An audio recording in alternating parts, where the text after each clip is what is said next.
আসলে সরস্বতী পুজো তো আমাদের বাঙালিদের যেকোনো বাঙালি বাড়িতেই আমাদের এই সরস্বতী পুজো হচ্ছে আমাদের বেড়ে ওঠার পুজো আর কি। এবং সরস্বতী পুজো ছোট থেকে শুরু হলে তো প্রথম নাড়ু নাড়ু খাওয়ার পুজো, প্রথম নারকেল কুল খাওয়ার পুজো এবং সরস্বতী পুজো। কারণ বাঙালি অ্যাভারেজ বাঙালি বাড়িতে আমরা পড়াশোনা খুব গুরুত্ব দিই। তো সেই কারণে সরস্বতী ঠাকুর ও সরস্বতীর আরাধনাটা আমাদের কাছে খুব গুরুত্বপূর্ণ ব্যাপার ছোটবেলা থেকেই। তো সেটা তো ছিলই, কিন্তু তারপরে আস্তে আস্তে আমাদের যখন এই ইনস্টিটিউট হলো 2000, এখন প্রায় 10 বছর হতে চললো ইনস্টিটিউটের। 2015 আমার মা চলে যায়। তারপরে 2016-তে আমাদের তখন এইখানে এই যেখানে আমরা আছি এই এত বড় ঘরটা ছিল না, নিচে ছোট্ট একটা ঘর, দুটো ঘর ছিল। তাতে ওই আমাদের যারা প্রোগ্রাম বুক করতে আসতো তারা সেখানে আসতো। এবার ওই সময় বদলে গেল, প্রোগ্রাম বুক করতে কেউ তো আসে না, সবই অনলাইন হয়।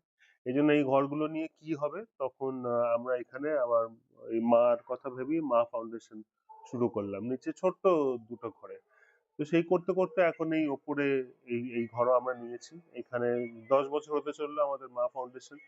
এখানে বহু ছাত্রছাত্রী, তারা গান বাজনা, মিউজিক ইনস্ট্রুমেন্ট সব টিচাররা শেখান, ফ্যাকাল্টি আছে, তারা তাদেরকে শেখান। এটাই আমাদের সব থেকে আনন্দ, যেখানে এতগুলো বড় বাচ্চা সবাই মিলে এত গান বাজনা নিয়ে আছে, তারা শিখছে এবং শিক্ষকরা তাদের শেখাচ্ছেন। এইটুকু আমি নিজেও ওখানে শেখাই। তো এই মা ফাউন্ডেশনের এই বছরে একটা যেখানে আমরা সবাই মিলে একসাথে হই, সেটা হচ্ছে সরস্বতী পুজো। এবার সরস্বতী পুজো তো আমি শুরুতে যেমন বললাম যে প্রত্যেকেরই বাড়ির পুজো হতো, সবারই বাড়িতেও পুজো থাকে। আজকেও যেমন একটু একটু করে সবাই আসছেন বাড়ির পুজো টুজো সেরে। কিন্তু কিন্তু এইটাই আমাদের আনন্দ যে এই কালকে রাত থেকে আমাদের এখানে আছে, সুস্মিতা আছে, তারপর কমলিনী, ওরা সবাই মিলে, প্রবাল আমাদের ফ্যাকাল্টির একজন, ওরা সবাই মিলে এই নিজেদের মতো করে যতটুকু যায় এই জায়গাটা সাজানো যায় সেইভাবে সাজানো হয়েছে।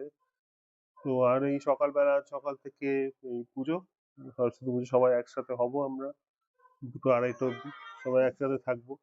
খাবার প্যাকেট করেছি, রান্না তো আর করা যাবে না এখানে, কোনো জায়গাও নেই, পারমিশনও নেই, সুযোগও নেই। ফুড প্যাকেট করা হয়েছে, তো তারা সেই সব নিয়ে আমরা সবাই মিলে আনন্দ করবো, এই আর কি।